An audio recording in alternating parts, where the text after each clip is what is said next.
otro lado, también en la Edad Media vamos a encontrar un sistema típico, ¿no? Un sistema económico típico donde el poder emanaba de la tenencia de tierras. ¿Sí? ¿Cómo se llama este sistema donde el poder emana del poder de la tierra? El llamado feudalismo. ¿Ok? Aparecen estos grandes señores, dueños de grandes extensiones de tierras, y que van a vivir en castillos, que van a tener pues sus vasallos, que van a tener sus siervos, ¿no? Que trabajan la tierra, ¿no? Y pagan tributo al señor feudal, ¿no? Entonces, en este sistema feudal surgen también una serie de costumbres, de relaciones sociales, la relación amo y siervo, aparecen costumbres caballerescas, costumbres guerreras, ¿sí? Es una época también donde se va a ver un clima guerrero, ¿no? Aparecen estos caballeros o mercenarios que van a luchar en nombre de su señor feudal. Entonces, la Edad Media está marcada por ese contexto, ¿no? El contexto de religiosidad por el poder de la iglesia, y también un contexto feudal y guerrero, ¿no? Y todo esto pues se va a retratar a través de la literatura. Entonces, veamos, ¿qué caracteriza a la literatura medieval? Veamos. Primero, en cuanto al pensamiento, en esta época el pensamiento dominante es la idea Dios es el centro de todo. ¿Y cómo se llama este pensamiento? ¿No? El llamado Teocentrismo. teocentrismo, exacto, ¿no? El pensamiento teocéntrico, ¿no? Se plantea Dios es el centro de todo. El hombre medieval entonces organiza su mundo y su vida en torno a Dios, ¿sí? Todas las costumbres, todas las incluso creaciones literarias se van a generar en torno a este principio. Por ejemplo, Dante Alighieri, del cual vamos a hablar, va a sustentar su obra en el teocentrismo, ¿no? La idea de el destino del alma, ¿no? Después de la muerte, en un paraíso con Dios o en un infierno sin Dios, ¿no? Todo gira a la idea de Dios es el centro de todo. Incluso las costumbres guerreras también, ¿no? En esos famosos duelos de caballeros, a caballo con lanza en mano, cuando se estrellaban en esos certámenes, en esas justas, ¿no? Según las creencias, no ganaba el mejor, ganaba, según las creencias, el que Dios decidía, ¿no? Entonces, por eso le llamaban juicio de Dios. O sea, todo gira en torno al concepto Dios es el centro de todo. Entonces, en la literatura medieval, eh, un rol, digamos, influyente va a ser el aspecto religioso, ¿no? En segundo lugar, los temas, pues, a partir de esto, obviamente van a ser temas religiosos, ¿no? Y a la vez temas caballerescos, ¿no? Hablan de héroes, caballeros andantes, héroes que van a luchar en este contexto medieval, ¿no? En tercer lugar, la literatura medieval va a poseer fin didáctico moral, ¿ya? Las obras van a ser un medio para transmitir valores morales, ¿no? La obra literaria busca enseñar, busca educar, busca transmitir valores morales, ¿no? Claro, valores vinculados a la cristiandad, ¿no? Otra característica clave en este periodo es el empleo del latín. Claro, el latín era la lengua universal de Europa, ¿no? Que se hablaba en todos los países europeos, ¿no? Y era sobre todo la lengua de culto, la lengua del conocimiento, era la lengua pues de los sabios, de los eruditos, ¿no? De esa época. Entonces, en latín se van a componer las obras de carácter religioso y también de carácter filosófico, ¿ya? De carácter filosófico. Pero ojo que esto no lo hablan pues las grandes mayorías, ¿ah? El pueblo no habla latín. El latín, repito, era la lengua de minorías, de mayormente instruidos, ¿no? De la época, ¿no? Personajes más instruidos de la época. Bien, Pero junto al latín se van a hablar otras lenguas. ¿Cómo le llamaban a las lenguas que se hablaban en los pueblos, en los diferentes pueblos europeos? En forma general, le llamaban ¿Lenguas vulgares? lenguas vulgares, exacto, lenguas vulgares. Vulgar no significa que sea una lengua grosera o de baja categoría, no, no, se decía lenguas vulgares a las lenguas populares, a las lenguas que se hablaban en las naciones. O sea, el latín era la lengua culta y las demás eran llamadas lenguas populares o lenguas vulgares. Es que vulgar viene de vulgo, y vulgo es pueblo, ¿no? Entonces son lenguas de los pueblos. Y aquí vamos a incluir a todas las lenguas nacionales. Eh, Algunas son llamadas lenguas romances, las que derivan del latín, y otras son llamadas lenguas germánicas, ¿no? Que derivan del germán. ¿Ya? ¿Cuáles eran las lenguas romances? Eso te lo han enseñado en lenguaje, ¿no? Ahí vas a contar al castellano, al italiano, al francés, al portugués, al rumano, el sardo, el catalán, el toscano, ¿no? Son lenguas romances, derivadas del latín. Pero también vas a contar en este concepto a las lenguas germánicas, o sea, el alemán y el inglés, ¿ya? Son lenguas germánicas.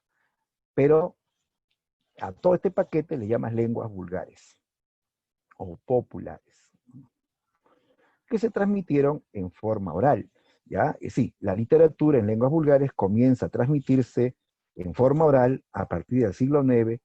Y ya en el siglo XII aparecen textos escritos en lenguas vulgares, ¿ya? Entonces, junto con el latín se van a componer obras en lenguas vulgares. El latín va a permanecer toda la Edad Media, más todavía, ¿no? Pero las lenguas vulgares recién aparecen a partir del siglo IX en forma oral y ya en forma escrita en el siglo XII. Y ojo con los géneros típicos de este periodo, ¿ya? A ver, tenemos el caso de eh, el género épico, ya destaca el género épico y el género lírico. En el caso del género épico, destacan los famosos cantares de gesta, ¿está? Los cantares de gesta, ¿sí? Que eran pues relatos que hablaban de las hazañas, ¿no? De los héroes guerreros, héroes que luchaban por su rey o por su señor feudal, ¿no? Entonces, el cantar de gesta canta las hazañas de un héroe guerrero, un héroe nacional, héroe de cada nación, ¿ok?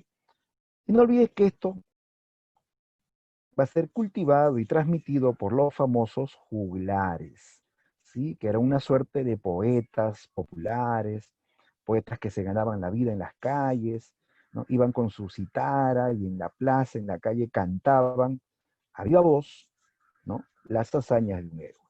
¿Ya? Entonces, juglar es un poeta popular, poeta errante que va de pueblo en pueblo o de castillo en castillo, cantando historias de héroes para ganarse la vida, ¿ya? Por ejemplo, aparecen cantares de gesta, pues en España, en Francia, Inglaterra, Alemania. ¿Cuál es el cantar de gesta más famoso de España? Mío sí. El El cantar del cantar mío del Cid. Mío Cid. Claro, el Mío Cid, que es de autor anónimo, ¿sí? Anónimo. En Francia, en Francia se compuso el cantar de Roldán, ¿no? El héroe Roldán, que fue un caballero, guerrero, que combatió al servicio de Carlomagno, ¿no? Luchó contra los moros, ¿no? En batallas sangrientas contra los musulmanes, ¿no? Esa obra también es anónima, ¿no? Y así en Alemania recordamos el cantar de los Nibelungos, ¿no? Aparece el héroe Sigfrido, el matador de dragones, ¿no? Entonces, cada pueblo, cada nación tuvo su cantar de gesta. Y todos los cantares son anónimos, ¿ya? Son anónimos. Ahora, en el campo de la lírica, o sea, la poesía, el género de los sentimientos, la lírica. En el campo de la lírica se cultiva la poesía de amor cortés, ¿ya? De amor cortés. Es la poesía que canta el amor entre los nobles, en los palacios, ¿ya? Y no olvides que el poeta del amor en la Edad Media era llamado trovador, ¿ya? Los trovadores van a componer la poesía de amor cortés. Entonces, no es lo mismo juglar que trovadora. Nota la diferencia tanto en el género como en el, se puede decir, en la categoría social, ¿no? El juglar es un poeta épico, el trovador es un poeta lírico. Un juglar es un poeta popular, de pueblo, un trovador es un poeta cortesano, un poeta que vive en un palacio, ¿ya? El trovador es más pituco que el juglar. Claro, vive en un palacio y canta para los nobles, ¿no? El tema del trovador es el amor cortés, el amor entre las damas y los caballeros de las cortes. El trovador compone poesía donde un caballero declara su amor a una dama, le declara su amor para conquistarla, ¿ya? De forma galante, en una declaración poética, ¿no? Para conquistar a una dama de la nobleza, ¿no? Y de ahí viene la costumbre, pues la tradición de que es el varón quien declara su amor, ¿no? Para conquistar a la mujer, ¿sí o no? ¿No? Le declara el amor en forma galante, pues, ¿no? Era la tradición, ¿no? Y ahora los chicos siguen declarando su amor en forma galante a la mujer. Creo que ahora ya ni se declaran, ¿no? De frente a la acción, ¿no? ¿Qué pasa, no? Entonces la idea de la declaración amorosa venía desde la Edad Media, ¿no? La idea del amor galante, ¿no? Bien, entonces, esto va a ser lo más típico de la Edad Media, los cantares de gesta y la poesía de amor cortés, ¿ya? Esta poesía de amor cortés, ojo, se desarrolla en una región llamada Provenza, al sur de Francia, ¿no? Ahí aparecieron los primeros trovadores, al sur de Francia, ¿no? Y luego ya aparecen en los demás países, ¿no? Bien, entonces estas son, chicos, las características principales de la literatura medieval. Vamos a ubicarnos en un periodo específico, ¿ya? Para hablar de Dante Alighieri nos ubicamos en el llamado pre-renacimiento. El pre-renacimiento, como dice el término, es la antesala del renacimiento, ¿sí? Se puede decir que es la etapa final de la Edad Media, ¿ya?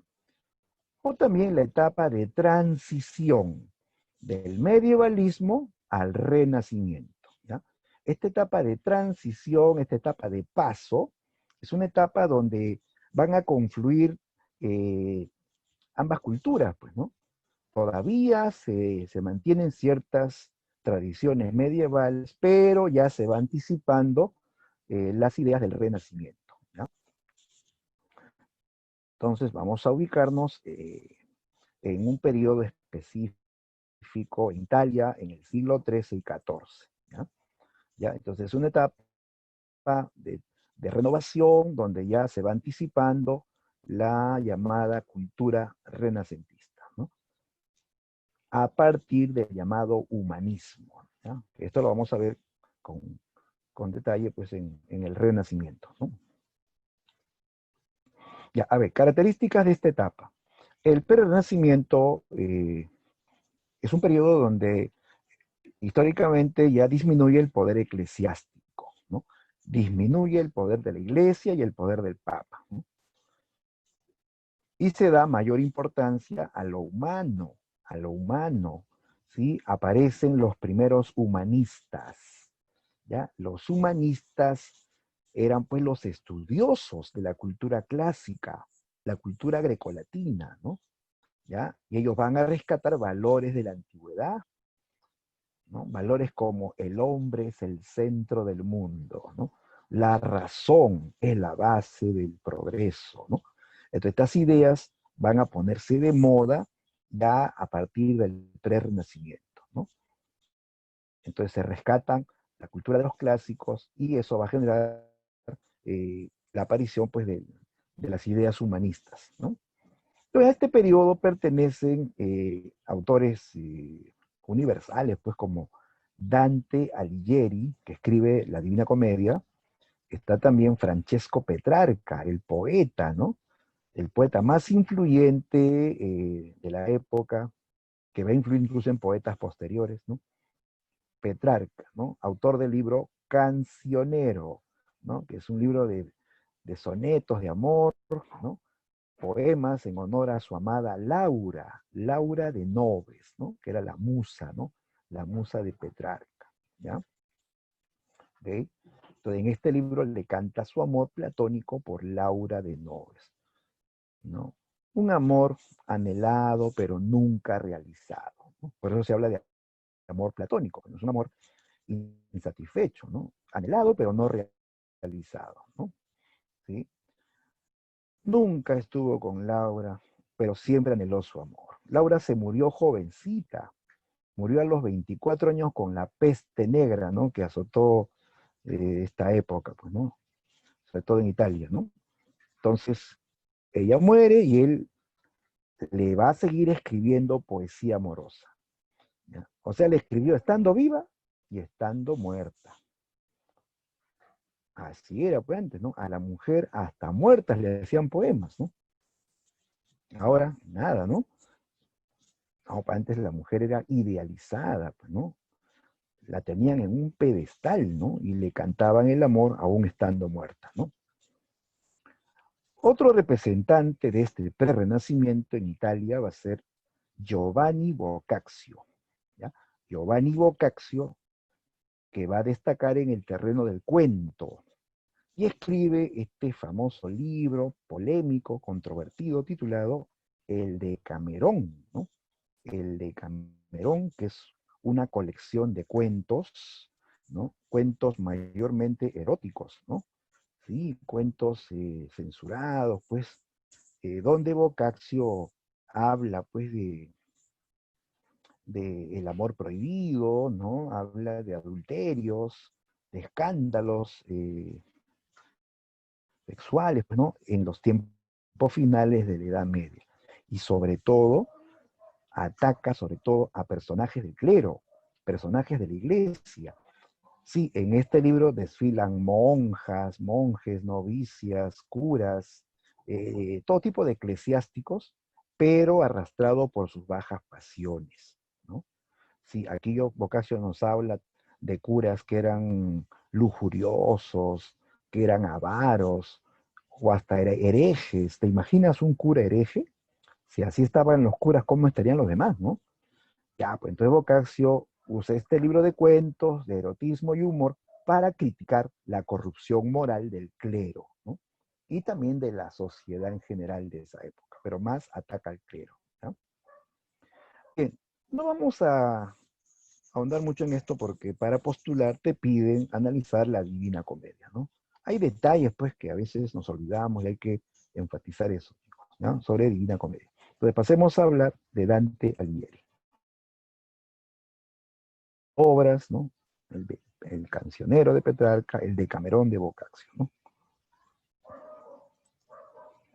Ya, hablemos de Dante Alighieri. ¿Qué sabemos de Dante Alighieri?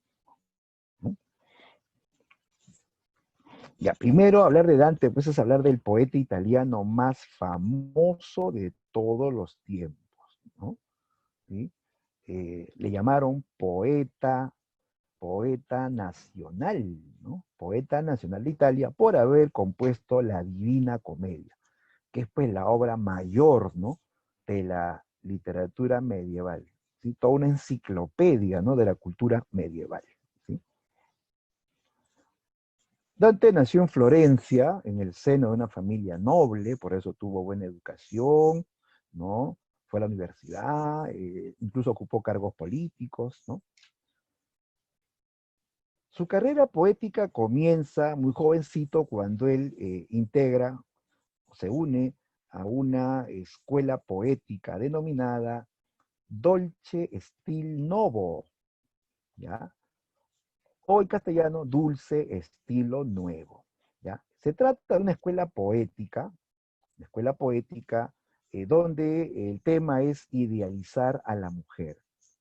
Idealizar, o sea, presenta a la mujer como perfecta, ¿ya?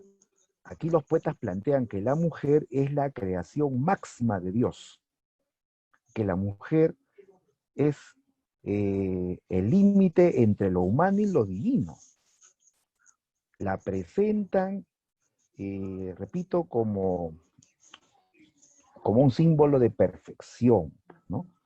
Y se plantea esta idea, esta denominación de la donna angelicata. Donna angelicata, que implica dama angelical. Sí, aparece la mujer como un ángel, bella, pura, virtuosa, ¿no? ¿Ya? Con la idea de que amando a la mujer, los poetas se acercaban a la perfección de Dios. Esa era la idea del Dolce Stil Novo, ¿no? Que amando a la mujer, ellos se estaban acercando a la perfección de Dios. O sea, como te das cuenta, a la mujer no la ven pues como una persona común y corriente, ¿no? Sino como un ángel de Dios en la tierra. Es que en la Edad Media, pues las chicas eran unas santas, ¿no? Claro. ¿Ahora también? Bueno, pues, ¿no? En la Edad Media las chicas eran inocentes. ¿Ahora también? Ya, pero antes eran todas, pues, ¿no? Entonces a la mujer pues la idealizaban como un ángel, ¿no? Y Dante hará lo propio. ¿Cómo se llama la musa de Dante? ¿No? Beatriz. La- Beatriz. Exacto. Beatriz Portinari.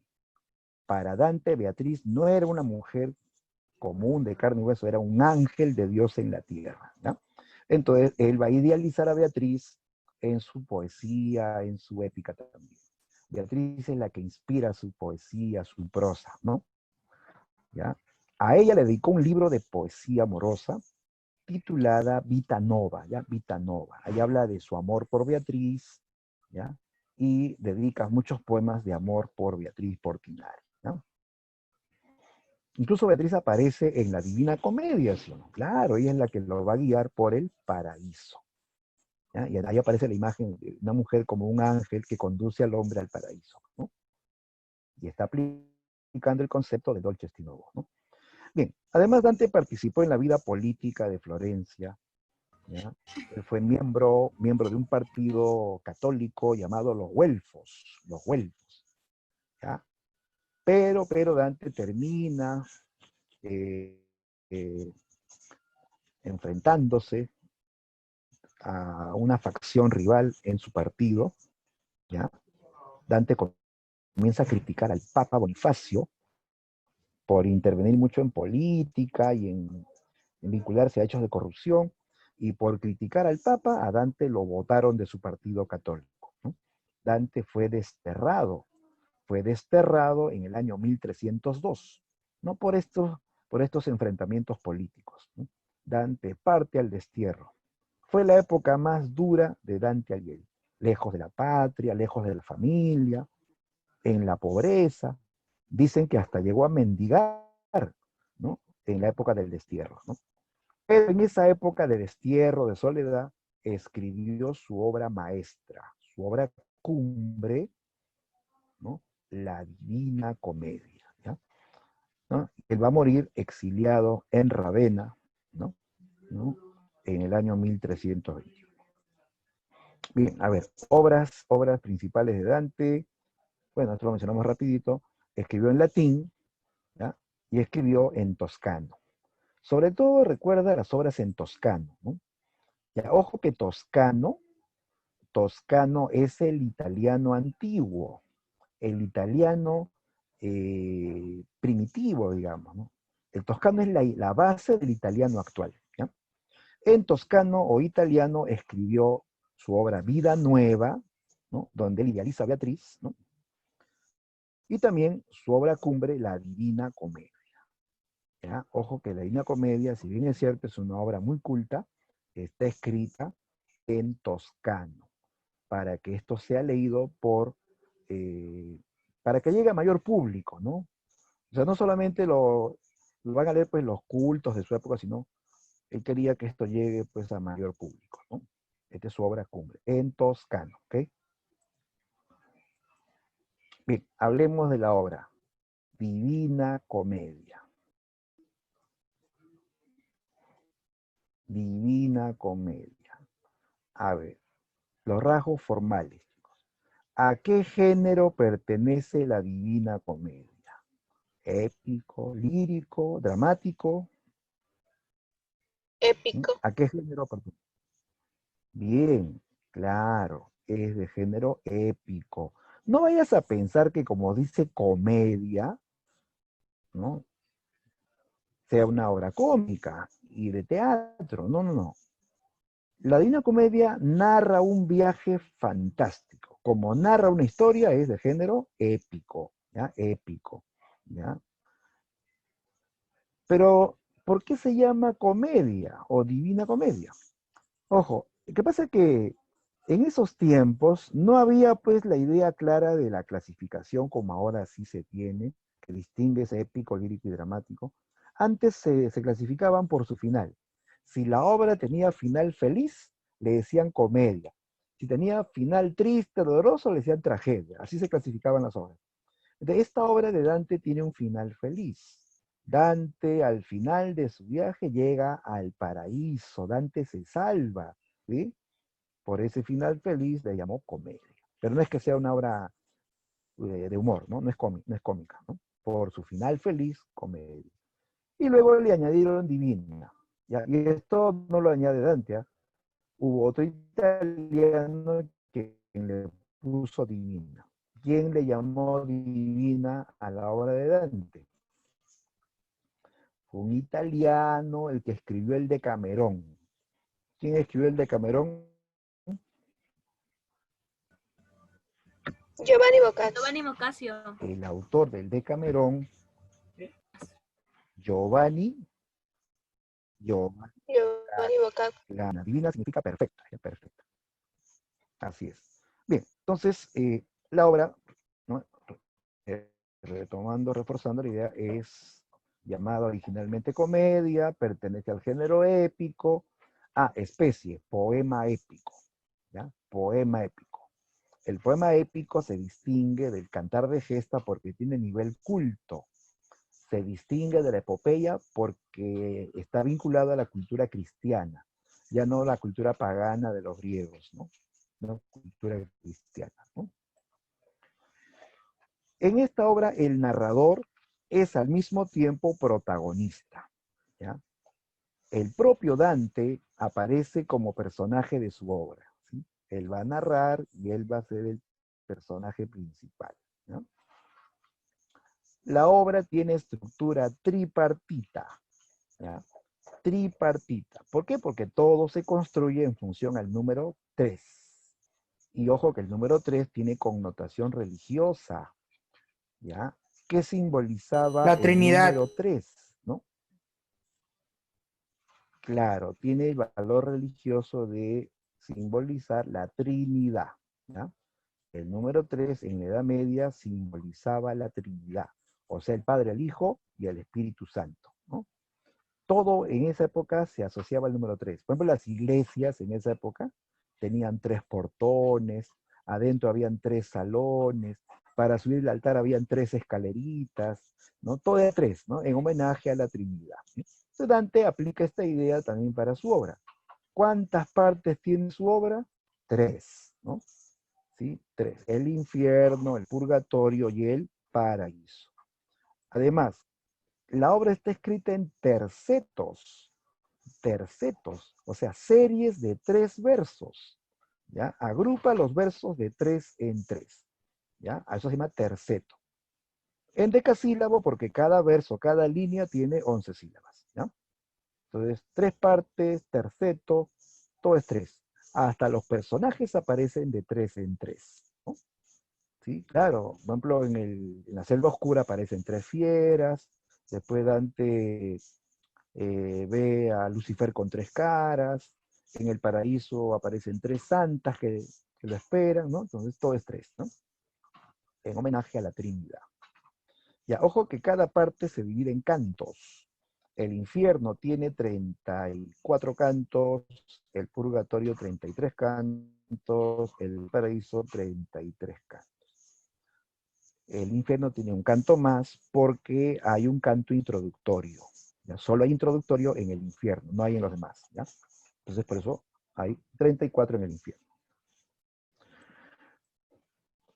Y lo más llamativo en el estilo de esta obra es el uso de las alegorías. Ojo que esto lo han preguntado varias veces en exámenes de admisión. El estilo alegórico. ¿Qué es alegórico? Alegórico se puede decir que es sinónimo de simbólico, ¿no? Simbólico. ¿Ya? Simbólico, ¿no? Claro. El autor simboliza ideas a través de personajes, ¿ya? Simboliza ideas o conceptos a través de personajes, ¿no? Así como nosotros simbolizamos también ideas con objetos o seres, ¿no? Por ejemplo, la paz es una idea, es un concepto, pero ¿cómo lo simbolizamos? Con una paloma. Con una La paloma paloma es una, blanca. claro, paloma blanca es alegoría de la paz. La justicia es un concepto, es una idea, no tiene forma ni tamaño, pero lo simbolizamos con una mujer con ojos vendados y con una balanza en la mano. Es la alegoría de la justicia. Y así simbolizamos la muerte con un sujeto con manto negro, con su cara de calavera, ¿no? Esos son alegorías, pues, ¿no? Son personajes que simbolizan conceptos o ideas, ¿no? Y aquí todo es alegórico. El autor usa símbolos para lograr la reflexión del lector, ¿ya? Ojo con los símbolos más evidentes ahora son la selva oscura, que simboliza la vida pecaminosa. El león, la loba, la pantera simbolizan las pasiones humanas, ¿no? La soberbia, la avaricia, la lujuria, respectivamente. Virgilio, el primer guía de Dante, el que lo lleva al infierno y al purgatorio, simboliza la razón, ¿no? La sabiduría clásica también, ¿no? Beatriz, tú sabes que Beatriz lleva a Dante al paraíso. ¿Por qué? Porque ella simboliza la fe y el amor divino, ¿no? Entonces los personajes, hasta los lugares y los animales son símbolos. Eso es alegoría, ¿ya? La alegoría. El tema central en la Divina Comedia es el viaje por los mundos de ultratumba, por los mundos de los muertos, ¿ya? Que es también una simbolización de la idea, pues, de purificar el alma y salvar el alma. O sea, el objetivo de este viaje es la salvación del alma, ¿no? ¿Ya? Y en este viaje, Dante va a ser guiado por la razón y por la fe. Esos son los elementos que van a contribuir a la salvación del alma del poeta, ¿no? Temas secundarios están el pecado, la salvación por la razón y la fe, lo que decíamos hace un rato, el amor espiritual, la degradación humana, ¿no? Son temas que van a complementar, digamos, esta idea central, ¿no? Dante nos muestra el destino de las almas en el mundo de los muertos, ¿no? En el infierno, el purgatorio y el paraíso, ¿no? Ahora, ¿cuál es el objetivo? ¿Cuál es el propósito? Habíamos dicho que las obras medievales tienen fin didáctico moral, ¿no? El Dante entonces escribe esta obra donde te habla del infierno, los castigos, los sufrimientos, y luego también te habla de un paraíso hermoso, donde la vida es eterna, porque Dante quiere lograr la reflexión del lector, para que el lector recapacite, para que el lector deje sus vicios y gane el paraíso, ¿no? ¿No? Y entonces la idea, pues, era contribuir con la reforma de un mundo corrupto y anárquico, un mundo que estaba, pues, descarriado. Dante quería, pues, moralizar, ¿no? A una sociedad. Ya no a través de un libro sagrado, sino a través de una obra literaria. El objetivo es moralizar a una sociedad, ¿ya? Bien, ya ahí tenemos la imagen de la selva oscura, ¿no? Ah, y de paso nota la forma de escritura. Fíjate cómo se agrupan las ideas de 3 en 3. A cada serie de 3 se le llama terceto, ¿ya? La Divina Comedia está escrita en tercetos en decasílabos. Cada verso mide 11 sílabas, ¿ya? está en toscano y en terceto en decasílabo, ¿no? La selva simboliza el camino del mal. Claro, ¿cómo se deduce eso? Mira lo que dice Dante. A la mitad del camino de la vida, en una selva oscura me perdí, porque mi vía recta había perdido. O sea, estoy en la selva oscura por haberme salido de la vía recta. La vía recta no significa que esté derechita. La vía recta es el camino del bien. Estoy en la selva por haber salido del camino del bien. O sea que la selva es lo contrario, ¿no? El camino del mal, el camino de los pecados, ¿no? De ahí se deduce, pues, que la selva simboliza el camino pecaminoso, ¿no? Ahí está. Esta es la simbolización de la selva oscura, el camino pecaminoso. Bien, Dante nos describe entonces sus visiones en el infierno, en el purgatorio y el paraíso. ¿Quiénes estaban en el infierno? Según Dante, aquí se iban las almas de los que nunca se arrepintieron de sus pecados. Ahí se iban los condenados al sufrimiento eterno, ¿ya? Ahí Dante te va a hablar, pues, de los lujuriosos, de los avaros y los pródigos, de los glotones, de los iracundos, los herejes, los violentos, los fraudulentos, hasta los traidores, ¿no? El infierno de Dante, como vemos en el esquema, es una especie de abismo en forma de cono invertido que comienza debajo de Jerusalén y llega hasta el centro de la tierra, donde aparece condenado Lucifer, ¿ya? Dante va a llegar primero a la selva oscura, donde él está perdido, ¿no? Donde las fieras le cierran el paso y lo quieren devorar. Y aquí se va a encontrar con su primer guía, ¿ya? En la selva oscura, Dante se encontrará con, con su amigo Virgilio, pues, ¿no? Su primer guía, poeta de la antigüedad, ¿no? Que lo va a rescatar de la selva oscura, ¿no? Y lo va a guiar al infierno. ¿Para qué? Para que Dante vea ahí sus propios errores, para que Dante reflexione, para que Dante recapacite. Virgilio entonces representa la razón humana, ¿no? Que hace recapacitar, ¿no? ¿Ya? Entonces llegan con Virgilio a la puerta del infierno, donde leen una frase que lo estremece, ¿no? Hay una frase en la entrada del infierno que dice, por mí se va a la ciudad del eterno llanto, por mí se va al eterno dolor, abandonen toda esperanza, ¿no?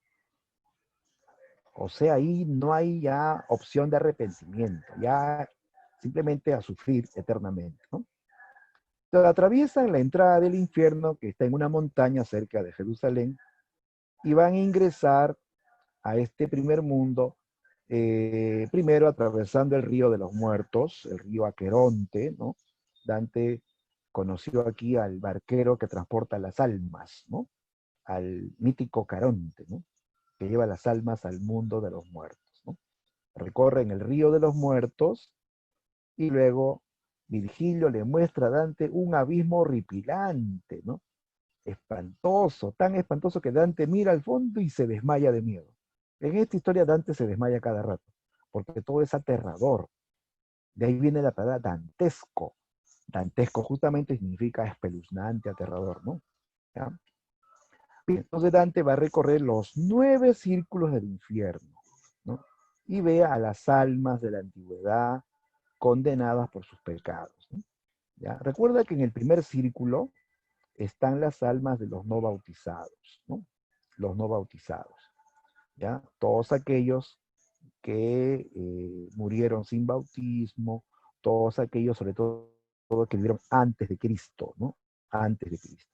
Ahí Dante se encuentra, pues, con los clásicos virtuosos, pero que vinieron antes de Cristo. Ahí se encuentra con grandes sabios, grandes filósofos como Platón, Sócrates, Aristóteles, vio a héroes como Héctor, como Eneas, vio a poetas como Homero, como Esquilo, como Horacio, vio también a a grandes estudiosos de las ciencias, a Pitágoras, el del teorema, ahí estaba en el primer círculo, a Demócrito, a Leucipo, ¿no? A todos estos sabios de la antigüedad los ve en el primer círculo, ¿ya? Porque ellos murieron sin conocer el cristianismo, ¿ya? Entonces, ellos no podrían entrar al paraíso, no podrían ver jamás a Dios, ¿no? Su condena era vagar por siempre en el limbo. El limbo es el lugar indefinido, ¿no? Un lugar indefinido, ¿no? ¿Ya? Y así luego verán los lujuriosos, pues que esos son, que tienen los apetitos sexuales desenfrenados, ¿no? Y son atormentados por un torbellino, ¿no? Los glotones, ¿ya? Los golosos, esos que no paran de comer, esos que le quitan la comida a su hermanito, ¿no? Estaban en el tercer círculo, ¿ya? Y ellos van a ser atormentados por el perro de tres cabezas, ese famoso perro mitológico, el cancerbero, ¿sí? Él es el guardián del tercer círculo. Y así en el cuarto encuentra los avaros y pródigos que se lanzan piedras unos a otros. En el quinto están los iracundos, rabiosos, los hígados, esos que paran renegando por las puras, ¿no? Aquí están castigándose a sí mismos. Se arrancan las carnes con sus propios dientes y se golpean a sí mismos. ¿Ya? Así es, los iracundos ahora dirigen su cólera contra ellos mismos. ¿Ya? Y así luego va al sexto círculo y Dante verá a las almas de los herejes. Los herejes, ¿ya?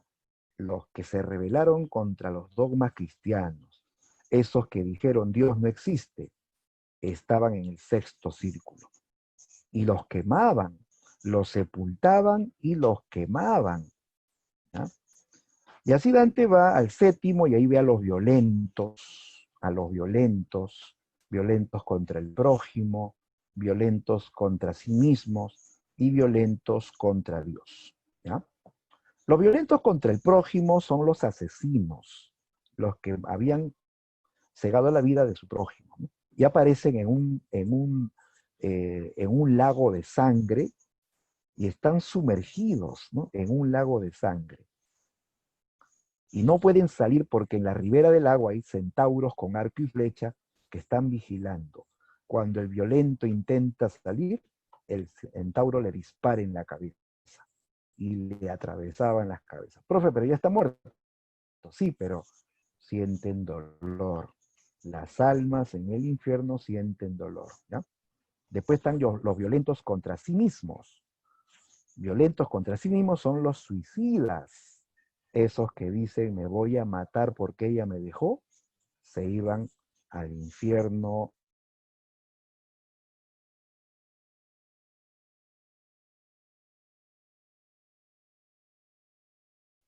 Partidos en árboles, ¿no? No te gritan. Bien, luego están en el octavo círculo los fraudulentos, los engañadores, todos los engañadores, ¿ya? Ahí se cuenta una variedad de pecadores. Aquí se hallaban los mentirosos, los hipócritas, los aduladores, los seductores, ¿no? Esos que paran engañando a las mujeres, ¿no?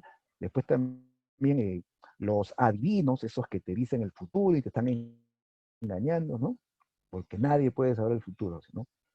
Después también estaban los simoníacos. ¿Han oído de los simoníacos? Simoníacos le dijeron a personajes del clero, eclesiásticos, que negociaron con asuntos espirituales, ¿sí? Que negociaron con asuntos espirituales.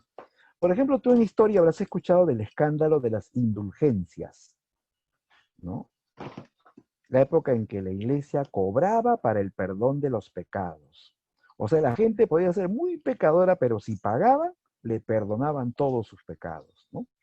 Y hasta les vendían un lugar en el paraíso, sus 120 metros cuadrados asegurados, si es que pagaban, ¿no? Y eso es negociar, pues, con asuntos espirituales, ¿no? Entonces Dante aquí menciona a varios papas que fueron simoníacos, ¿no? ¿no? Que se enriquecieron y enriquecieron a sus familias, ¿no? Negociando con la fe, ¿no? Con asuntos espirituales, ¿no? Entonces Dante critica la corrupción del clero también, mencionando papas que fueron corruptos, ¿no? Finalmente llega al noveno círculo, el último, y ahí estaba el castigo para los traidores. ¿Y quién era el principal traidor? El más grande traidor.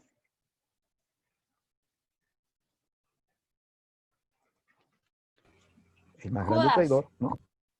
Judas. No, Judas no. El más grande traidor en la obra es Lucifer. Lucifer que se rebeló contra Dios. ¿Ya? Él es el más grande traidor. Claro, y él es el encargado de castigar a los demás traidores. Claro, aparece Judas, ¿no? Claro. Ya, pero primero ve a Lucifer en un lago que se llama Cosito. Así se llama el lago, Cosito. ¿Ya? No es Cosito de Pisado, no. Cosito es un lago donde está sumergido Lucifer hasta la mitad del cuerpo. Y aparece horrible, pues gigante, con 3 caras, 3 bocas, con alas de murciélago, todo peludo, ¿no? Y en cada boca devoraba a un traidor de la historia. ¿Ya? Ahí vio a Lucifer, perdón, a Judas Iscariote, que traicionó a Cristo, que es despedazado en una de las bocas de Lucifer. Después vio a Bruta,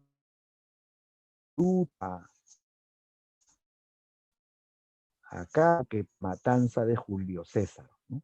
Traicionaron a su protector, ¿no? ¿Ya? Y otros, que es un lago gélido, ¿ah? En este lugar todo es gélido. Después la imagen que muchos tienen de un infierno lleno de fuego, ¿no? El último círculo de la Divina Comedia del infierno es gélido, todo es hielo, hace un frío espantoso. Tienen que ir bien abrigados, muchachos, ¿eh? Hace un frío espantoso, ¿no? ¿Ya? Entonces ahí Dante ve cómo los traidores están temblando de frío, sus dientes le rechinan y Lucifer se los va a tragar, ¿no? Bien, todo esto Dante lo ve en el tercer círculo, ¿ya? Perdón, en el último círculo, noveno círculo, ¿no? Después de esto va a ir al purgatorio, ¿ya? La segunda parte de la Divina Comedia es el purgatorio, que es una montaña, ¿no? Una montaña gigantesca, tiene 7 mesetas, porque ahí se van a purificar los 7 pecados capitales. La, la soberbia, la envidia, la ira, la pereza, la avaricia, la gula, la lujuria. Eran los 7 pecados capitales, ¿no? Pero aquí ya no iban las almas condenadas. Al purgatorio de la Divina Comedia iban las almas de los arrepentidos. Los que se arrepintieron de sus pecados antes de morir, iban a este lugar y hacían penitencia y con eso borraban sus faltas. Y podían entrar a un hermoso jardín, ¿no? El jardín del Edén, ¿no? ¿No? El Edén era la cumbre de la montaña del purgatorio, ¿ya? Y ahí ellos podrían, pues, gozar de un paraíso terrenal, ¿no? Entonces Dante sube la montaña junto con Virgilio y ve a todos los que se arrepintieron y hacen penitencias, ¿no? Para alcanzar el paraíso terrenal. En la entrada del paraíso terrenal desaparece Virgilio. Virgilio no puede entrar al paraíso.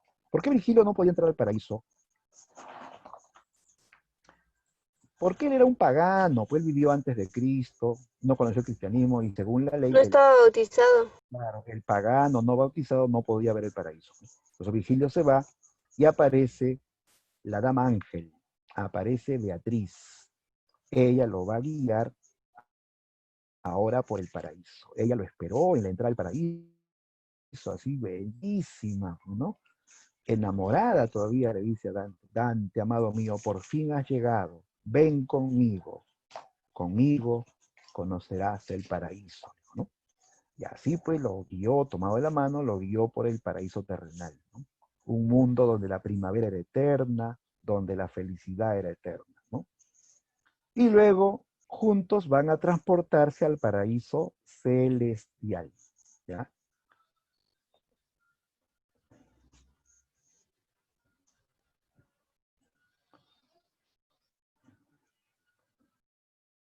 Un gatito. Ya, ahora sí.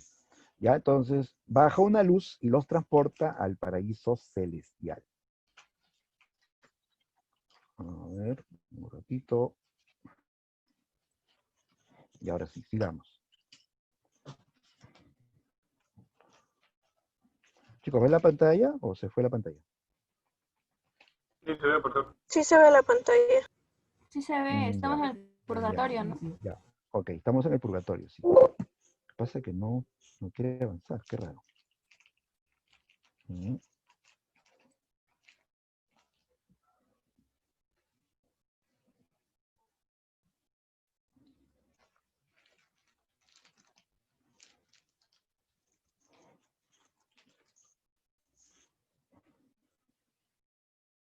Ya, entonces, luego del purgatorio, Dante va a visitar el paraíso. Qué raro, no quiere avanzar la diapositiva. Un ratito, chicos, ya voy a arreglar esto.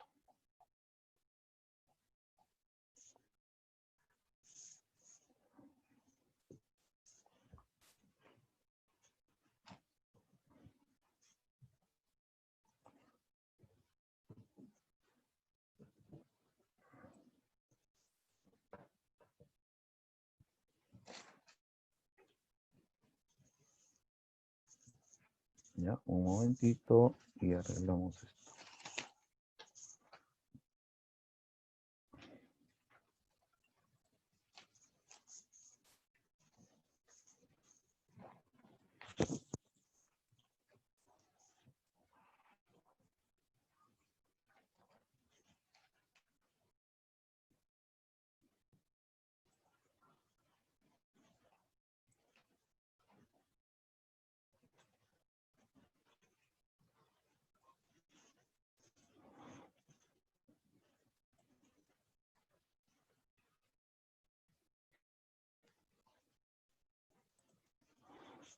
Ya, ahora sí, prosigamos. Entonces, ya hemos visto el infierno, el purgatorio y luego viene el paraíso, ¿no? Es el último reino que visita Dante, ya junto con Beatriz recorren los 10 cielos del paraíso.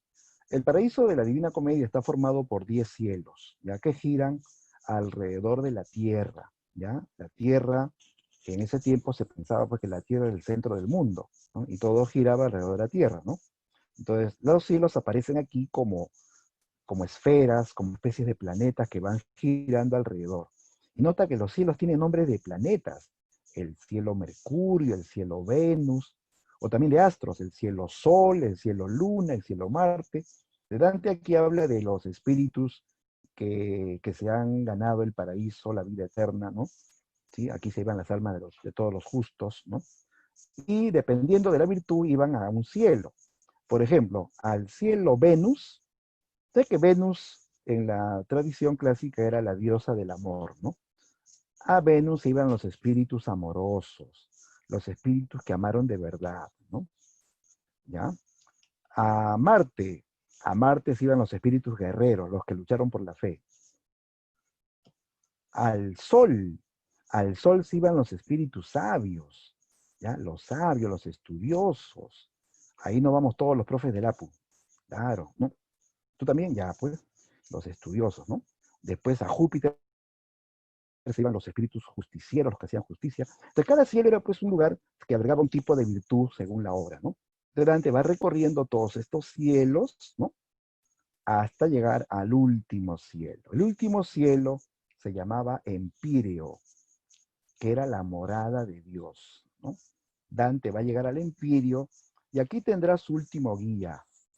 Después de Beatriz, su último guía fue San Bernardo, ¿no? El arcángel San Bernardo. Él lo lleva ante la luz eterna que representa a Dios. La obra se cierra cuando Dante ve 3 esferas luminosas y comprende que su viaje ha terminado. Esas 3 luces intensas representaban a la Trinidad, el Padre, el Hijo y el Espíritu Santo. Dante cae de rodillas, comprende que se ha salvado, ¿no? Siente paz, cierra sus ojos y se desmaya. Así termina el viaje, con la visión de la Trinidad, la Santísima Trinidad. Entonces, Dante ha hecho este viaje por los tres mundos con el fin de salvar su alma. Nota que en este viaje lo ayudan Virgilio y Beatriz. O sea, para salvar su alma, Dante ha recibido la ayuda de la razón y la fe. Entonces, Dante ya aquí está armonizando la razón con la fe, que no era suficiente la razón o que no era suficiente la fe, sino los dos juntos, ¿no? Bien, entonces Dante ya es un autor pues, que está anticipando las ideas humanistas en esta obra, ¿no? Muy bien, esa es la trama de la Divina Comedia. Ya, vamos a pasar rápidamente al siguiente periodo. Luego viene el Renacimiento. El Renacimiento. ¿Sí? ¿Por qué se llama Renacimiento? ¿Qué es lo que renace? Fíjate esta célebre pintura. Las ideas grecolatinas. Claro, muy bien, renace la cultura grecolatina, toda la cultura de los griegos y los romanos, ¿no? Sí, claro, aparecen intelectuales que van a estudiar a los clásicos griegos y romanos y van a rescatar sus valores, esos valores de la antigüedad, ¿no? La idea, el hombre es el centro del mundo, la vida es un lugar para disfrutar, ¿no? Todo el arte de la antigüedad vuelve a renacer, ¿no? Y aparecen grandes figuras, pues, como, por ejemplo, vemos este famoso cuadro, ¿sí? La Mona Lisa. ¿Quién pintó la Mona Lisa? Leonardo. Claro, Leonardo da Vinci, ¿no? Exacto, Leonardo da Vinci, muy bien. Y aparecen otros célebres artistas, ¿no? Este cuadro, fíjate, el nacimiento de la diosa Afrodita, la diosa Venus. Esto lo pintó un italiano también. ¿Ya? Esto lo pintó Sandro Botticelli de Italia. ¿Pero en qué se inspiró? En un mito griego, ¿no? El mito del nacimiento de Afrodita, que nació de la espuma del mar, nació adulta, sobre una gigantesca concha marina, y luego fue elevada al Olimpo, ¿no? Entonces, los autores de esta época se inspiran en la cultura clásica grecolatina. Igual va a pasar en la literatura, ¿no? Bien, entonces, ¿qué es el Renacimiento? El Renacimiento fue un movimiento cultural humanista, ¿ya? Humanista, que surgió en Italia en el siglo XV, inspirándose en la cultura grecolatina. La idea era romper con el viejo orden feudal y clerical de la Edad Media, ¿no? Y ellos se van a inspirar en la cultura grecolatina. ¿Qué caracteriza al Renacimiento? A ver, rápidamente veamos los rasgos. Número uno, el Renacimiento, al igual que en la cultura clásica, plantean que lo bello es lo equilibrado, lo armonioso, lo estético, ¿ya? No lo exagerado, sino lo equilibrado, lo armónico, lo simétrico. Esto viene de los clásicos griegos también, ¿no? Dos, en esta etapa se plantea un nuevo pensamiento. El hombre es el centro de todo. El hombre es el centro de la preocupación. El hombre sería la medida de todas las cosas, ¿no? O sea, se valora al hombre, ¿no? Tres, en esta etapa se da importancia a la razón. La razón que va a dar paso también a los grandes descubrimientos, a los grandes avances científicos, ¿no? De la época. ¿Cuáles son los temas de la literatura renacentista? Aquí se va a hablar del amor, el amor. Un tema clave de esta etapa es el amor, ¿no? Por ejemplo, se compone la obra más famosa, la tragedia del amor juvenil. ¿Cuál es la tragedia más famosa en el tema del amor? Romeo y Julieta. Romeo y Julieta. Romeo y Julieta. Exacto. Es la tragedia más célebre sobre el amor juvenil, ¿no? Exacto. Otro tema va a ser la naturaleza, ¿ya? Los autores van a idealizar la naturaleza. Nos hablan de paisajes hermosos, tipo paraísos, pero en la tierra, ¿no? Entonces plantea que la naturaleza es un lugar bello, armonioso y placentero. Antes, en las leyendas medievales, hablaban de naturaleza como un lugar tétrico, donde hay brujas, donde hay almas en pena, donde hay fieras. O sea, era una imagen pues, tétrica de la naturaleza. Ahora no, ahora se plantea que la naturaleza es un lugar bello que merece ser disfrutado, ¿no? Otro tema de este periodo va a ser el goce de la vida. El goce de la vida. Que la vida era un lugar bello, que podía ser disfrutado. Antes decían que la vida puede ser un lugar de lágrimas, un valle de sufrimientos, un mundo de penitencias, ¿no? En esta etapa se plantea también que la vida es un lugar bello y que merece ser disfrutado, ¿no? Entonces son nuevos conceptos que aparecen en esta época, ¿no? ¿Ya? Entonces los hombres del Renacimiento no es que van a romper con sus conceptos o con su fervor religioso, sino que van a plantear nuevas ideas, ¿no? Por ejemplo, muchos autores de esta época van a ser miembros del clero incluso. Como los humanistas eran clérigos, pero que no eran tan ya dogmáticos, ¿no? Sino ya tenían una visión pues más humanista también de la vida, ¿no?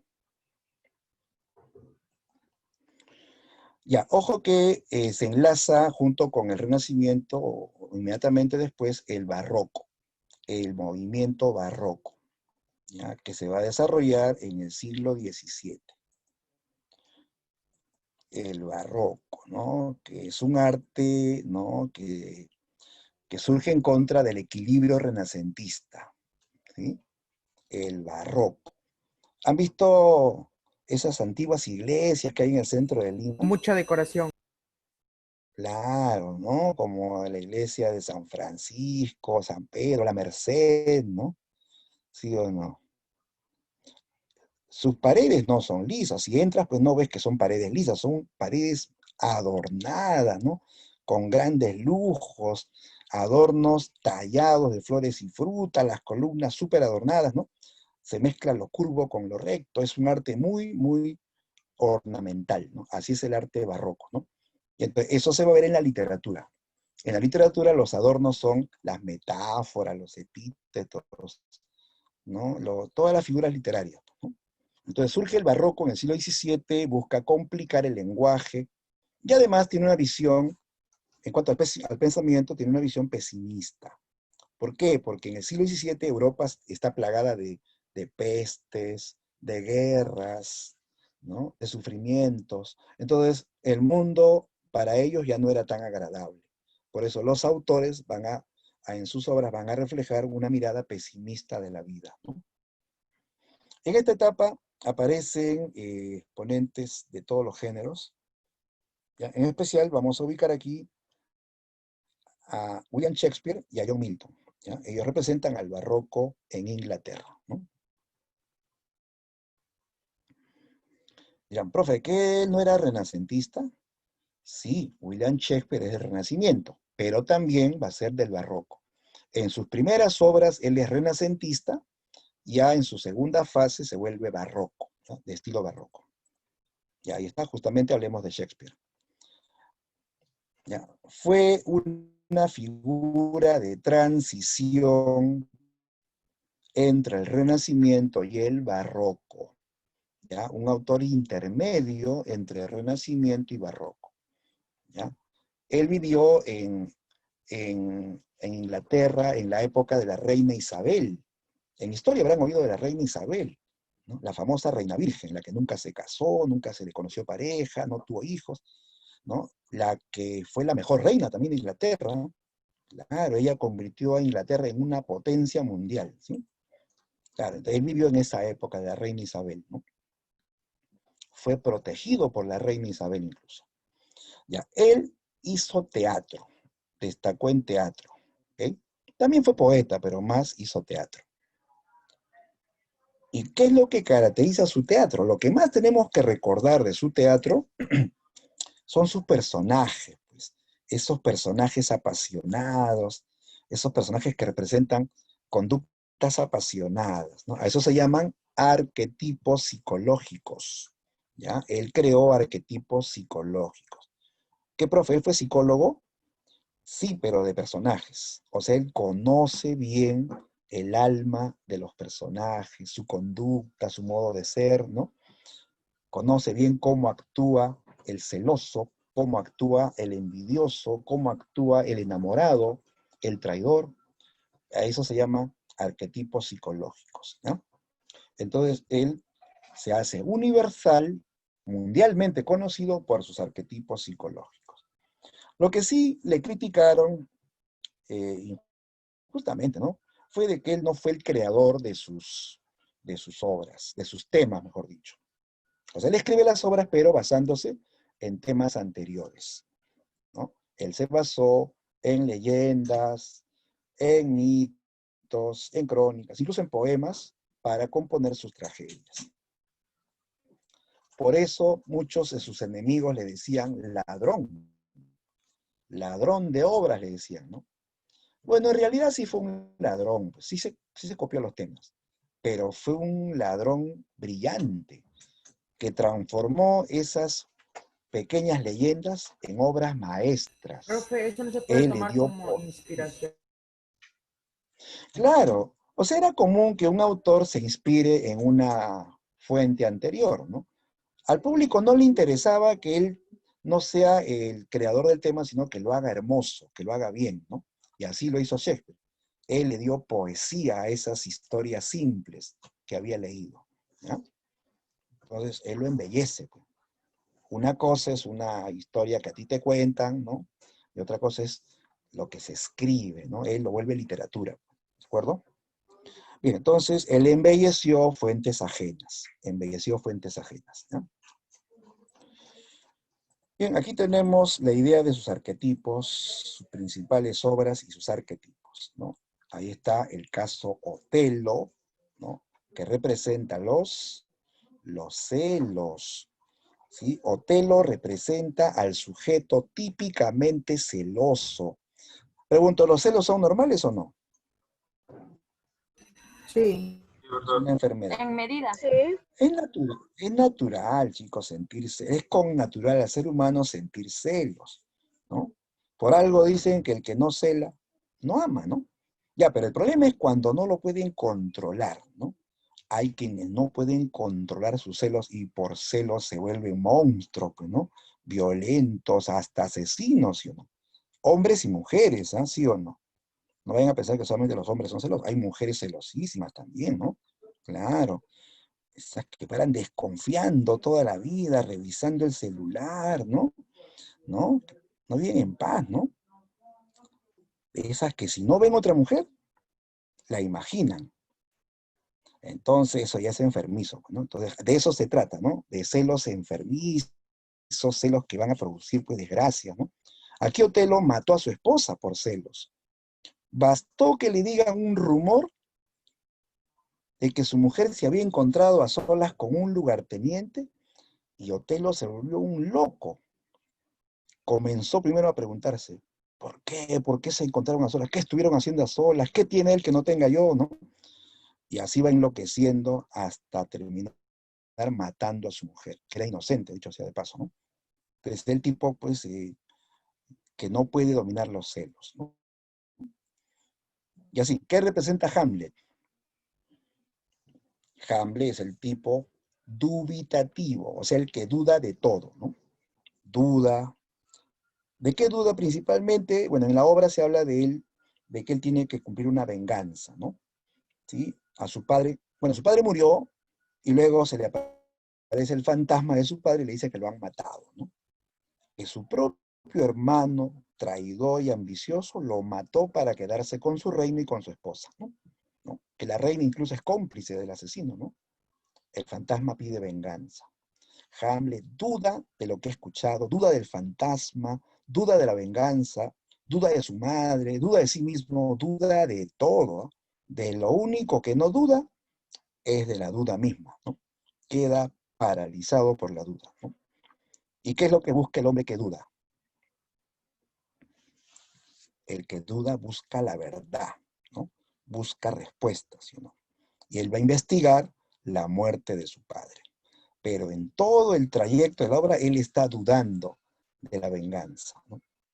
Entonces, él se convierte en el arquetipo del hombre que duda y busca la verdad por sí mismo, ¿no? Otra obra arquetípica es el Rey Lear. El Rey Lear te habla de la ingratitud de los hijos, sí. Habla de un padre amoroso que tiene hijas, que las tiene pues como princesas, bueno, son princesas, ¿no? Pero les da de todo, de lujos, de comodidades, ¿no? Cuando el viejito rey ya está muriendo, le da su herencia, todas las tierras, todos los castillos, pero cuando las hijas lo tienen todo, se olvidan de su padre. Ese pobre viejo va a ser olvidado, ¿no? Él pidió que lo cuiden sus últimos años de vida, es lo único que pidió. Vivía con las hijas, con cada una de las hijas, un tiempo con cada hija, pero en todos estos ambientes él era olvidado. Sus hijas estaban en grandes celebraciones, en medio del lujo, la opulencia, y el pobre rey olvidado, nadie hablaba con él, hasta se olvidaban de enviarle su comida, ¿no? ¿Cuándo ha visto un rey que pase hambre? Fíjate. Hay ingratitud total, ¿no? ¿No? Entonces aquí se habla de eso, cosa que también pasa en la vida real, ¿sí o no? Claro, hay hijos que son bien ingratos, ¿no? Padres que se sacrifican por sus hijos y los hijos le pagan mal, ¿no? Hay mamás que dicen, yo hago todo por mi hijo, trabajo por mi hijo, ¿no? Mi hijo está en la academia, estudia en la mañana, estudia en la tarde, por eso no quiero que haga nada en la casa, lo dejo que estudie, que no haga nada en la casa, ¿no? Y la mamá lo engríe todavía, le prepara su platillo favorito, caucau con chanfainita, ceviche, locro encima, porque así le gusta a su hijo, lo engríe.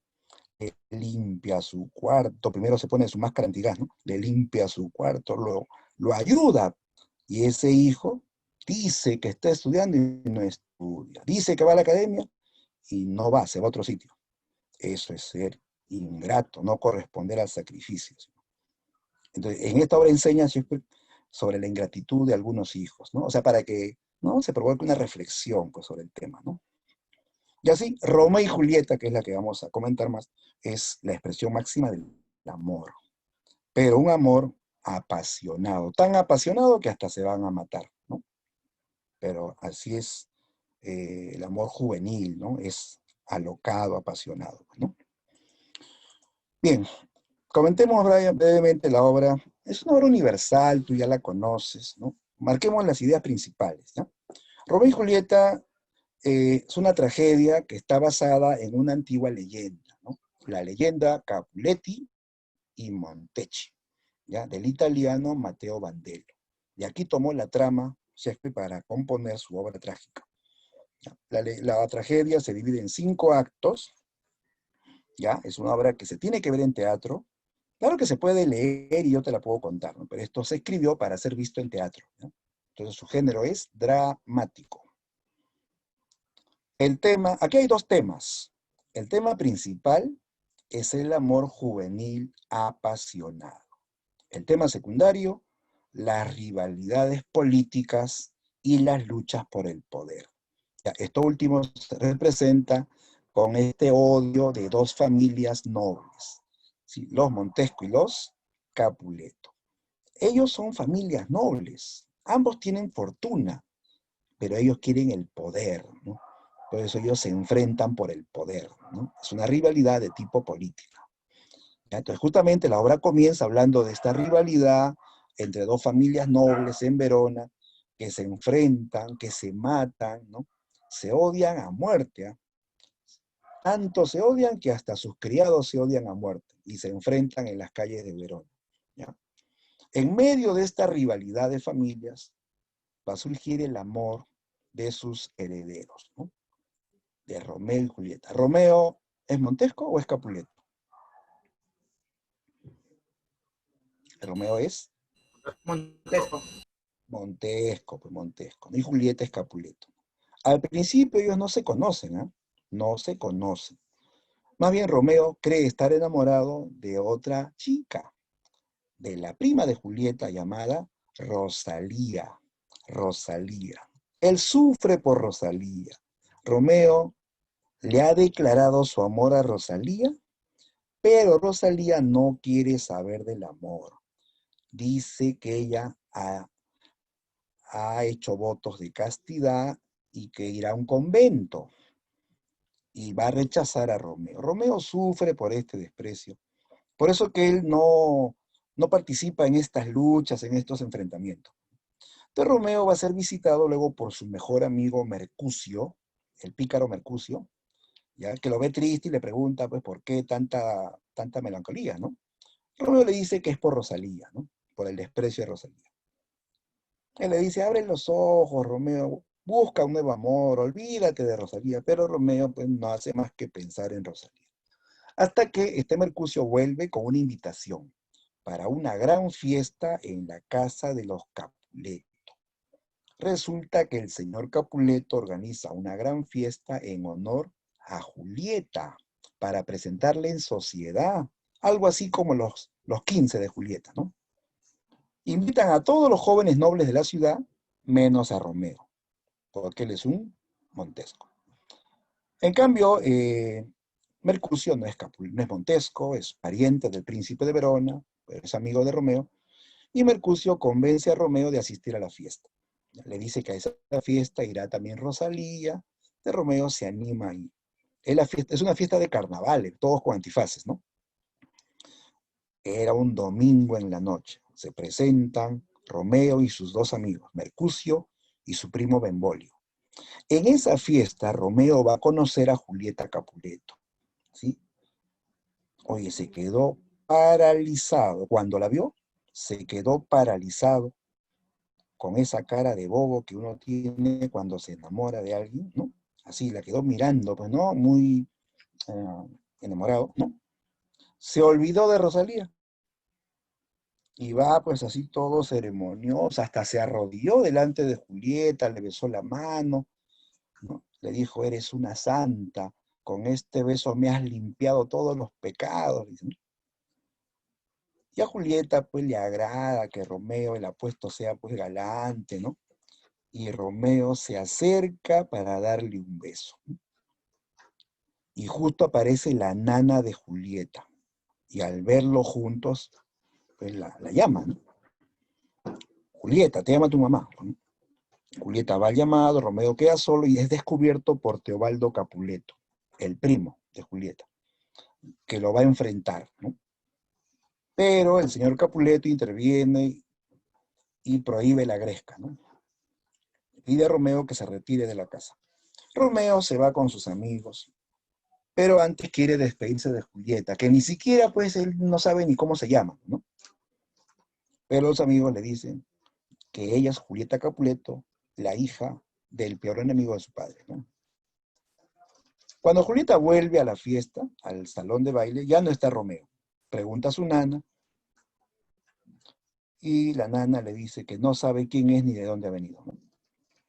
Bueno, pues Julieta pide que averigüe sobre él, que cómo se llama, que dónde vive, si tiene novio o no, ¿no?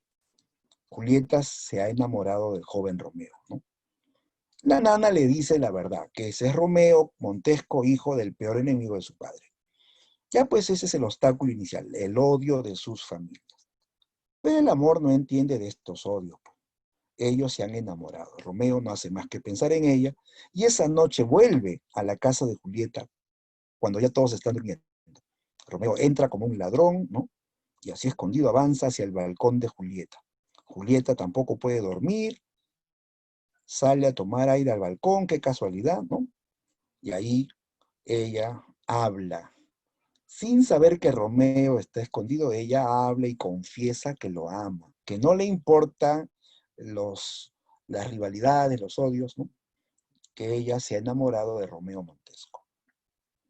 Ya, pues Romeo finalmente, ¿no? Le toma la palabra, ¿no? Le dice que nunca más será un Montesco, ¿no? Que le llame desde ahí, desde ese momento, amor mío, ¿no? Ya pues Romeo al final pues se trepa hacia ese balcón, ¿no? Le jura amor eterno a Julieta y le da su primer beso. Y entonces eh, Julieta le dice, cuando él le dice, bórrame los pecados con cada beso, pero tú me has contagiado tus pecados, entonces otra vez te los voy a quitar, y así con ese pretexto estuvieron pues hasta el amanecer, ¿no? Romeo para y pedir la oposición familiar.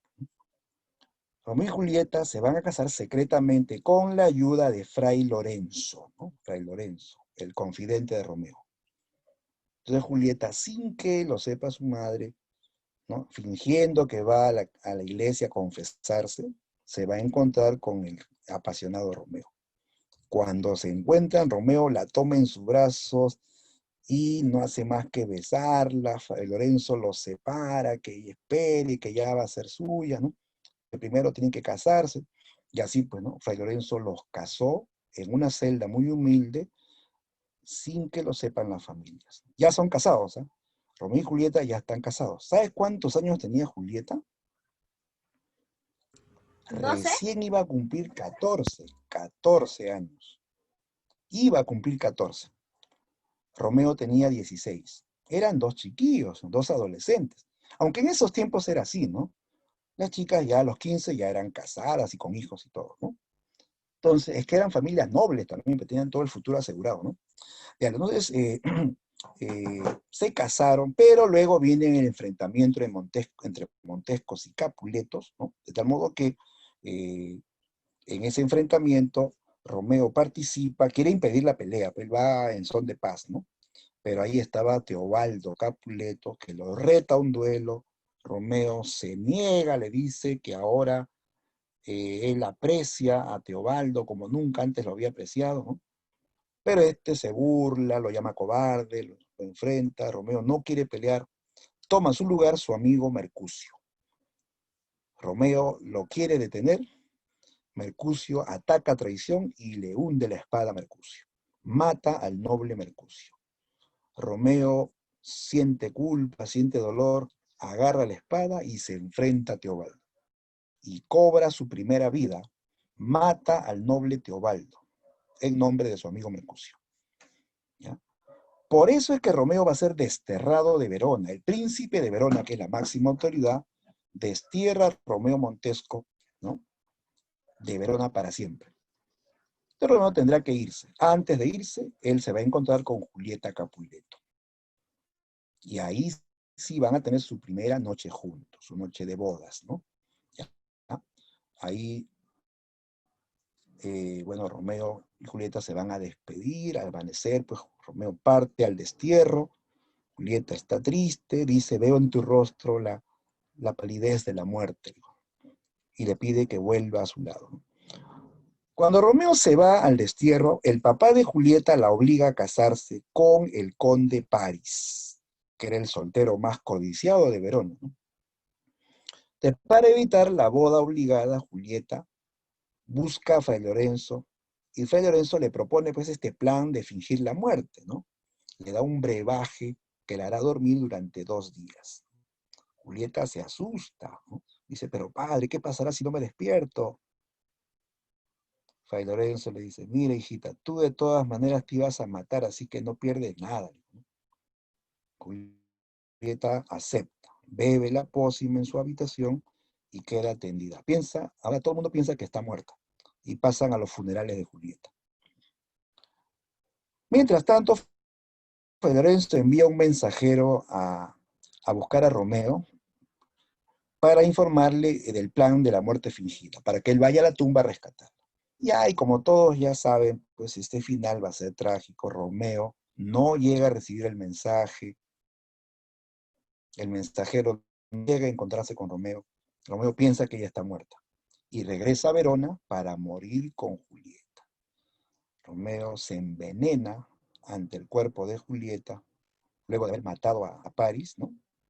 Y justo cuando él cae muerto, despierta a Julieta. Es demasiado tarde. Llora, grita, que abra los ojos, que ella lo ama, pero todo es inútil, ya murió. Julieta decide morir igualmente por Romeo, ¿no?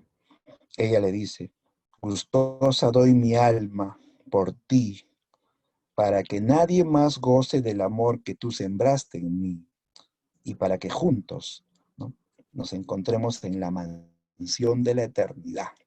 O sea que su amor no va a morir a pesar de la muerte, ¿no? Julieta se mata por amor a Romeo.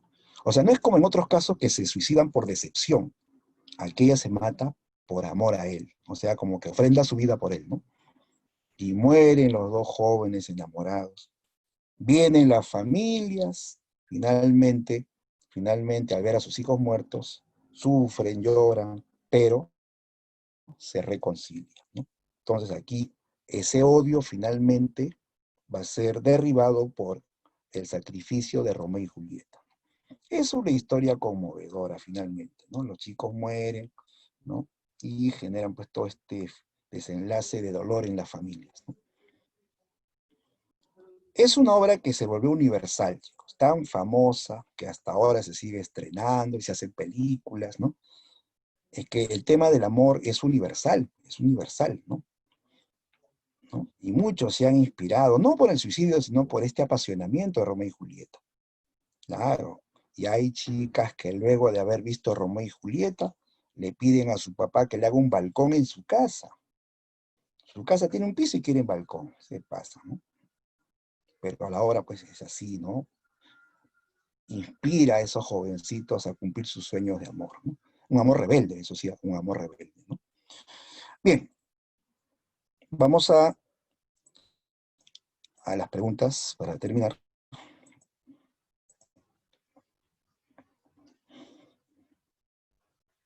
Ya voy a hacer una parte, estamos contra el tiempo, pero las principales preguntas, ¿no? Entonces ya todos tienen esta práctica que voy a compartir.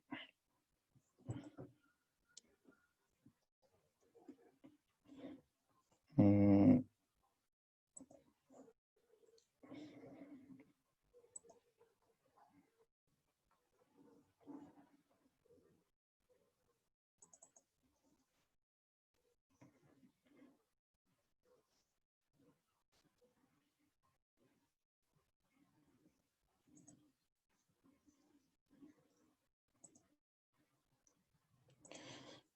ya, ahí está. Pregunta 1. En la literatura medieval, los temas predominantes fueron.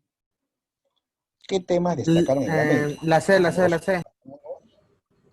Claro, Sí. temas religiosos y caballerescos. Exacto, muy bien, esa es la clave. La C de cerebro, listo. 2. Y es un fragmento de la Divina Comedia. Dice, a la mitad del viaje de nuestra vida me encontré en una selva oscura, por haberme apartado de la vía recta. Concreto, la pregunta es, ¿qué simboliza la vía recta y qué simboliza la selva oscura? La C.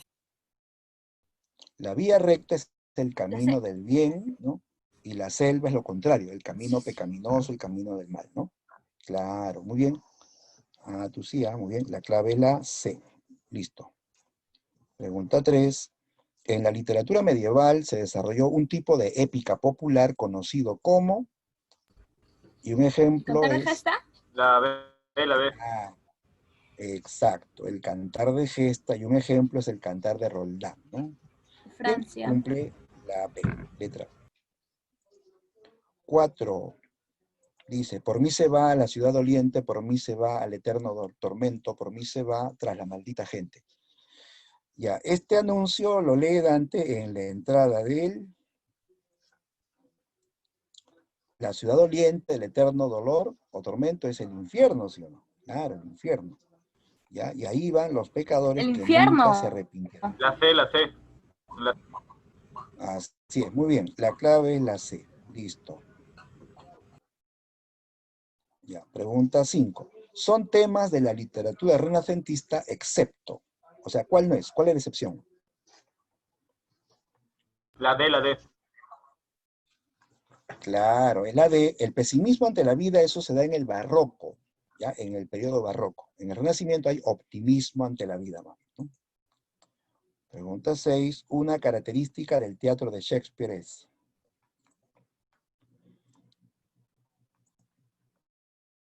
B, Clave correcta, la B. Creó arquetipos psicológicos sobre pasiones humanas. Exacto. 7. Fragmento de Romeo y Julieta. Dice Teobaldo, pero estás usando la espada contra villanos. Vuélvete, Benvolio, y mira de frente a la muerte. Benvolio dice, solo deseo poner paz entre ellos. Guarda tu espada, ¿no? Teobaldo dice, ¿pero a qué te refieres? ¿He desenvainado mi acero y me hablas de paz? ¿No? Aborrezco esa palabra tanto como al infierno y a todos los Montesco, y a ti. Ponte en guardias, ¿no? Luego un ciudadano dice, arremetan con palos, lanzas y puyas, arrasemos con todos, mueran Capuletos y Montescos. Esta escena muestra pues este tema de La C, la la C. La B, la rivalidad, B. La B. el odio entre La C. familias. La clave es la C, rivalidad por el poder. Ya recuerda que el odio entre Montescos y Capuletos es por el poder, ¿no? 8, sobre los géneros de la Edad Media, el siguiente fragmento. Ya mira que en este fragmento te habla de Roldán, que mata moros, que está bañado en sangre, dice, ¿no? Avión. En una batalla, ¿no? Contra los moros. Y entonces, La D, este la D, la D, la D, la D, la D. es un ejemplo de cantar de gesta, ¿no? Tema guerrero, ¿no? Héroe nacional. Entonces, esto es cantar de gesta. ¿Correcto? Muy bien. La clave es la D. ¿Ya? Y vamos terminando. La 9, completa los espacios. Uno de los movimientos intelectuales más importantes durante el Renacimiento es, por otro lado, el barroco se caracteriza por ser un arte completa, ¿no? La D. La D. D. En el Renacimiento, el movimiento intelectual más importante fue el humanismo. Y por otro lado, el barroco es un arte de gran complejidad formal. Exacto, era la D, ¿no? Muy bien. Y la última pregunta del siguiente fragmento señale lo correcto. Dice el príncipe de Verona, súbitos rebeldes, enemigos de la paz, que profanáis el acero con sangre ciudadana. ¿No escuchan? Vosotros, hombres bestias, que apagáis el ardor de vuestra cólera con chorros de púrpura que os salen de las venas. Bajo pena de tormento, arrojad de las manos sangrientas esas mal templadas armas, y oíd la decisión de vuestro príncipe. 3 refregáis, que por una palabra de nada, vos causaste, Capuleto y vos, Montesco. 3 veces perturbaron la quietud de nuestras calles. El príncipe les está hablando de Montesco, ¿no? Que ellos derraman sangre, que son bestias, que se matan, ¿no? ¿De qué está hablando el príncipe? La D. La D, la D. Muy bien. La rivalidad D. entre dos familias.